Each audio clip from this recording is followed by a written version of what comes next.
So hello everyone, we are on to the second part of this DNA fingerprinting. Techniques and steps की अगर हम बात करें तो सबसे एक्सटेंसिवली यूज की जाने वाली, सबसे पुरानी, सबसे ज्यादा कॉस्टली एंड सबसे ज्यादा टाइम लगने वाली एक टेक्निक है RFLP ऑटो रेडियोग्राफी। आज के टाइम पे बहुत सारी हैं, जैसे रियल टाइम पीसीआर है या एम्प्लीफिकेशन पीसीआर है, तो इनसे यूज हो सकता है, बट जो आपकी बुक में दी हुई है हम उसी को पढ़ते हैं। This is RFLP auto radiography. Auto radiography की जगह अगर हम सदर्न ब्लॉटिंग यूज करते हैं तो that will also not be wrong. This is southern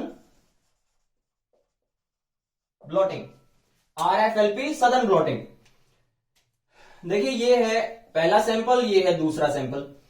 अब इनकी लेंथ मैंने आपको बता दिया था, किस पे डिपेंड कर रही है, रेस्ट्रिक्शन एंजाइम की साइड्स पे।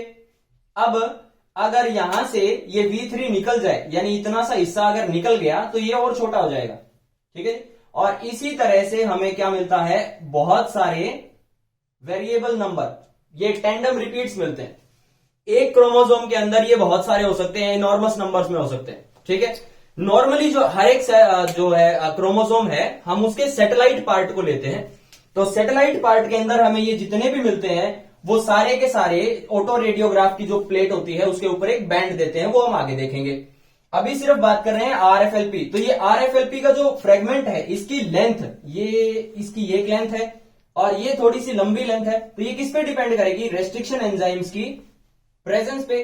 और रेस्ट्रिक्शन एंजाइम की प्रेजेंस जो है वो एंजाइम के न्यूक्लियस डाइजेशन के लिए होती है, ठीक है। जब भी हम सैटेलाइट डीएनए को डाइजेस्ट करवाते हैं तो ये कुछ जो भी फ्रेगमेंट्स में ये काटता है तो वो उस फ्रेगमेंट के अकॉर्डिंग चेंज हो जाती है। अब देखिए, अगर कोई दो क्रोमोसोम सिमिलर हैं और दोनों के अंदर VNTR सिमिलर प्रेजेंट है, यानी एक दूसरे से रिलेटेड हैं, तो इसका मतलब हमें बैंड जो है वो एग्जैक्टली सिमिलर मिलेंगे on to the suspect and on to the sample जो हमें क्रिमिनल साइट से मिला था।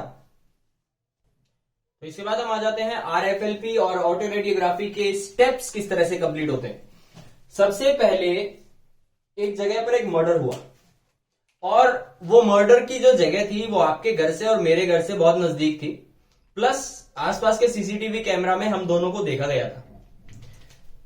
पता नहीं होगा आपको शायद, बट ऐसा हुआ था।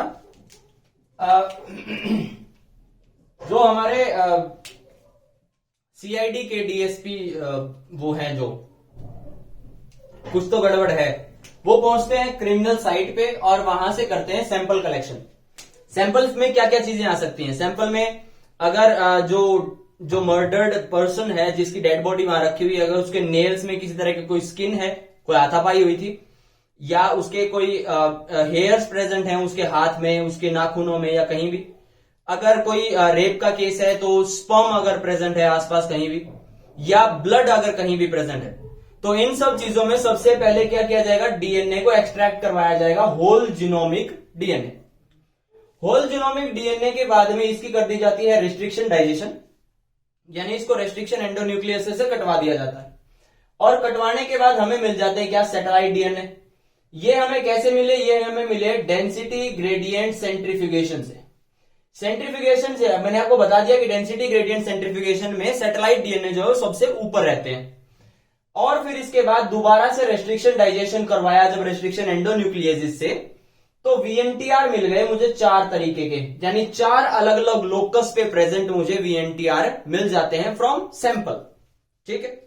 ये चारों को मैंने क्या किया, और भी बहुत सारे मिलते हैं बट मेरे लिए ये 4 पर्टिकुलर हैं। इनको मैंने सबसे पहले एग्रोज जेल इलेक्ट्रोफोरेसिस या polyacrylamide gel electrophoresis, agarose gel electrophoresis या polyacrylamide gel electrophoresis, 2 techniques हैं।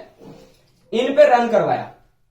रन करवाने से क्या होगा, ये साइज के बेसिस पे सेपरेट हो गए। आप देख रहे हैं सबसे बड़ा है ब्लू सबसे ऊपर, उसके बाद एक और कोई सैंपल था, that is okay. Red colour मुझे यहां मिल जाता है, ब्लैक कलर सबसे छोटा है सबसे नीचे, और जो ग्रीन कलर है वो तीसरे नंबर में। मुझे ये 4 फ्रेगमेंट्स मिल गए। 2 काम करता हूं, एक तो सबसे पहले इनकी एम्प्लीफिकेशन करवा के एक साइड में रख लेता हूं, ताकि अगर बाई चांस इसके बाद कहीं भी प्रोसेस फेल हो जाए तो मुझे दोबारा वहां से शुरुआत ना करनी पड़े। एम्प्लीफिकेशन के बाद जो सेपरेशन जेल था, इस जेल को एल्कलाइन ट्रीटमेंट दे दिया। एल्कलाइन ट्रीटमेंट मतलब जो जेल की प्लेट है उसके पास, उसको मैंने एक प्लेट में डाल के, यानी एक एग्रोस जेल इलेक्ट्रोफोर्स की जो प्लेट होती है उसके अंदर डाल के उसमें एल्कलाइन मीडियम मैंने डाला, जिसकी वजह से क्या हुआ, डीएनए डीनेचर हो गया। डीनेचुरेशन हुई है डबल स्ट्रैंडेड डीएनए से सिंगल स्ट्रैंडेड डीएनए पे। इसका रीजन मैं आगे आपको बता देता हूं। इसके बाद ये जो डीएनए था इसको मैंने कर दिया transfer with the help of a transfer buffer.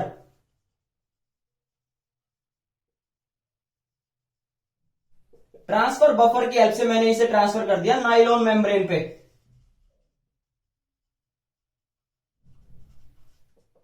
अब याद रखिए ये काम सारा कौन कर रहा है, ये काम कर रहे हैं डॉक्टर सालुके, और डॉक्टर सालुके से कोई नहीं बच सकता।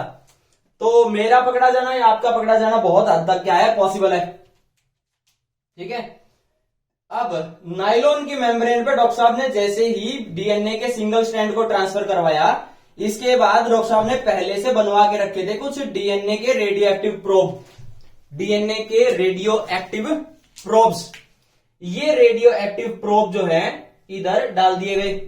ठीक है, ये रेडियो एक्टिव प्रोब्स जो है यहां डालने के बाद में क्या होगा, ये सिंगल स्ट्रैंडेड थे, सिंगल स्ट्रैंडेड आरएनए के डीएनए के रेडियो एक्टिव प्रोब्स हैं, आपस में जो भी मैच करता होगा, जो कॉम्प्लीमेंट्री होगा, वो क्या करेगा, बॉन्ड बना लेगा।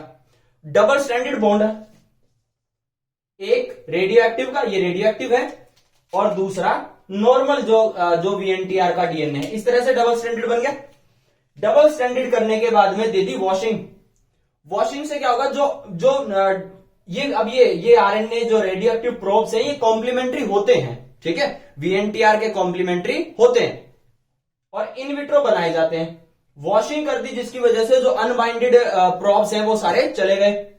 अनबाइंडेड प्रोब्स के बाद में ये जो नाइलॉन मेम्ब्रेन है मेरे बीच में ब्लैक कलर की, जिसके ऊपर कुछ बैंड्स प्रेजेंट है, ये विजिबल नहीं होते। ठीक है, नॉर्मल कंडीशंस में ये विजिबल नहीं होते, बट जैसे ही इसको ऑटो रेडियोग्राफी में जो मशीन होती है उसके अंदर डाल दिया, उसके ऊपर से हमने एक्सरे फिल्म रख दी, और जैसे ही हम एक्सरेज को छोड़ेंगे इन सब का एक प्रिंट आ जाता है। किसके ऊपर, इस एक्सरे फिल्म के ऊपर। ठीक, अब तक मेरे पास क्या था, नाइलॉन की मेम्ब्रेन के अंदर कुछ डीएनए मुझे नहीं पता कहां प्रेजेंट थे, मुझे क्या, डॉक्टर सालुके को उन्हें नहीं पता था कहां प्रेजेंट है, तो वो सारे के सारे किधर ट्रांसफर हो गए, एक्सरे के ऊपर। ठीक है, अब एक्सरे के ऊपर जैसे ही वो ट्रांसफर होते हैं, डॉक्टर साहब क्या करते हैं, इसको एक डार्क बैंड, इस एक्सरे फिल्म पे डार्क बैंड मिल गए, और सैंपल जो है वो अपनी डीएनए प्रोफाइलिंग लेकर तैयार बैठा है। अब की बार काम आएगा अभिजीत का और दया का, जो पकड़ के लेके आएंगे। किसको, या तो आपको या तो मेरे को। ठीक है, अब आपका जो सस्पेक्ट का जो भी प्रिंट उन्होंने डीएनए लिया था वो इस तरह से वीएनटीआर दे रहा था। ठीक है, और उन्होंने जो मेरा सैंपल लिया था वो इस तरह के वीएनटीआर दे रहा था। ठीक है जी। मैच कर रहे हैं, कौन सा कर रहा है मैच, ये मैच कर रहा है, नहीं रे, ये मैच नहीं कर रहा। आप साफ साफ बच के निकल जाएंगे। वो दोनों आने वाले किसके पास, मेरे पास आते ही होंगे। गेट वैसे मैंने बंद करके रखे हैं, बट अब तो तुम्हें सीधा फांसी होगी। ठीक है जी, तो ये जो है फाइनली क्या आ गया, एक वीएनटीआर का सैंपल, और सैंपल के साथ साथ जो भी सस्पेक्ट था उसका भी डीएनए प्रोफाइलिंग आ जाती है। अब वीएनटीआर के बेसिस पे जो दोनों मैच करेंगे उसको घोषित कर दिया जाएगा क्या, फांसी के लिए अगला उम्मीदवार। कौन करेंगे? So thank you so much everyone, that was all about DNA fingerprinting, और इसके एप्लीकेशंस से लेके हम प्रिंसिपल, मेथोडोलॉजी और सब पढ़ चुके हैं। फर्स्ट पार्ट को चेकआउट करने के लिए आप आई बटन में जा सकते हैं। Thank you so much everyone, do not forget to subscribe the channel.